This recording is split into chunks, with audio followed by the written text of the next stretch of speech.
Muito bem, minhas cordiais saudações a todos aqueles que semanalmente nos acompanham no nosso podcast, que traz como reflexão o Evangelho do próximo domingo. Então vamos meditar o Evangelho do domingo 4 de junho, que é a solenidade da Santíssima Trindade. O Evangelho é o capítulo 3 de São João, versículos 16 a 18. Pois Deus amou de tal forma o mundo que entregou o seu Filho único, para que todo que nele acredita não morra, mas tenha a vida eterna. De fato, Deus enviou o seu Filho ao mundo não para condenar o mundo, e sim para que o mundo seja salvo por meio dele. Quem acredita nele não está condenado. Quem não acredita já está condenado, porque não acreditou no nome do Filho único de Deus. Palavra da salvação. Glória a vós, Senhor. Muito bem, então nós sempre celebramos depois do domingo de Pentecostes a solenidade da Santíssima Trindade. O mistério de um único Deus, uma única natureza, a natureza divina, mais três pessoas distintas, mas uma única natureza. É um mistério.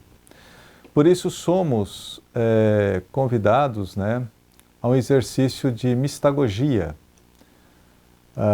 Mistagogia significa aprender a arte da contemplação para nos aprofundarmos no conhecimento de Deus. Deus é mistério, jamais será compreendido na sua totalidade. E a mistagogia é isso, é a pedagogia do mistério, e aos poucos compreendendo o que nós podemos assimilar do mistério de Deus. E a solenidade de hoje nos convida justamente a um exercício de mistagogia, ao mistério Deus uno, um só Deus, mas trino, três pessoas divinas. Como eu disse, mistagogia não significa a explicação do mistério da Santíssima Trindade, porque o mistério de Deus, como já dizia Santo Tomás de Aquino, é horizonte sem limites. Vamos passar a eternidade todinha descobrindo novidades em Deus, porque Deus é a novidade inesgotável.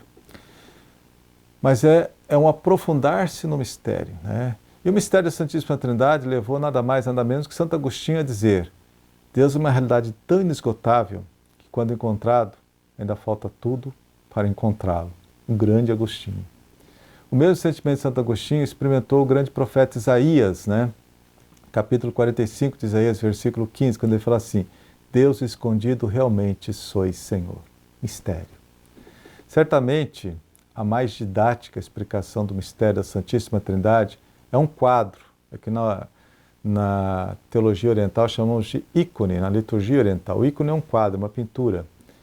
É um ícone do artista russo Andrei Rublev, do século XV. São três anjos, representando as três pessoas da Santíssima Trindade. Ele pintou uma cena histórica do Antigo Testamento, como eu disse, os três anjos, é o capítulo 18 de Gênesis. O banquete oferecido por Abraão a três visitantes simbolizados por três anjos. Cada um desses anjos simboliza uma pessoa da Trindade. E fez dessa cena uma das mais belas explicações do mistério da Santíssima Trindade. Então você vê naquela imagem, você consegue compreender mais coisas do mistério. Nossa inteligência consegue assimilar mais detalhes do mistério da Trindade. E nessa passagem do Antigo Testamento, Rublev conseguiu destacar três dimensões do mistério trinitário: a igualdade, a diferença e a unidade. Igualdade. O poder divino é igual para as três pessoas. O Pai, o Filho e o Espírito Santo possuem o mesmo poder. Ninguém é mais importante nem menos importante, maior ou menor, mais poderoso ou menos poderoso, mais santo ou menos santo.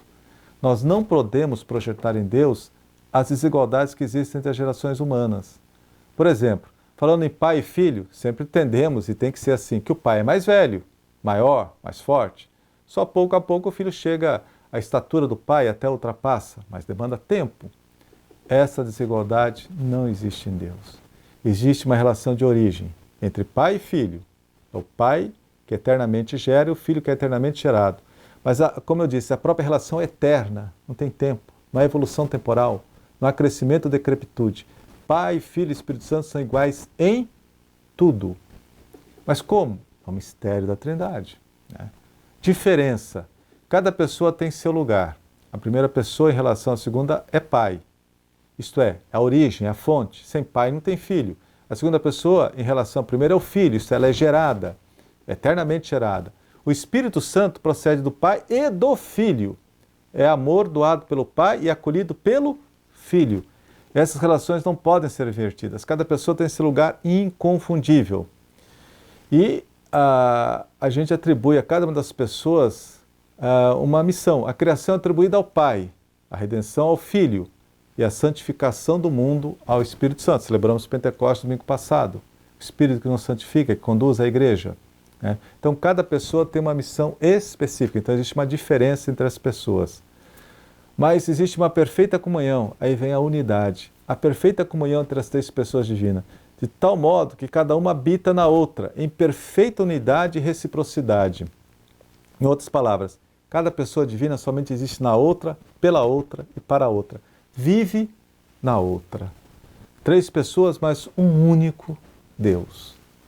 Esse mistério que nós vamos contemplar na eternidade. Vamos passar a eternidade todinha contemplando o mistério de Deus uno e trino. Enfim, o mistério trinitário nos ensina que em Deus existem diferenças, mas que não causam exclusão, que não se opõem, pelo contrário, criam comunhão. Em Deus, a diferença é fator de comunhão, e nesse sentido a Santíssima Trindade é referência para a nossa vida pessoal e comunitária. Respeitar o diferente, né? Ser tolerante com o diferente, coisa que tem faltado muito hoje, essa intolerância com o diferente. E o mistério da Santíssima Trindade nos ensina a respeitar o diferente, a buscarmos a comunhão apesar das diferenças. Então vale a pena a gente fazer esse exercício de mistagogia e meditar de modo muito profundo o mistério da Santíssima Trindade neste domingo, dia 4 de junho. Uma boa reflexão para todos e deixo aqui a minha bênção em nome do Pai, do Filho e do Espírito Santo. Amém.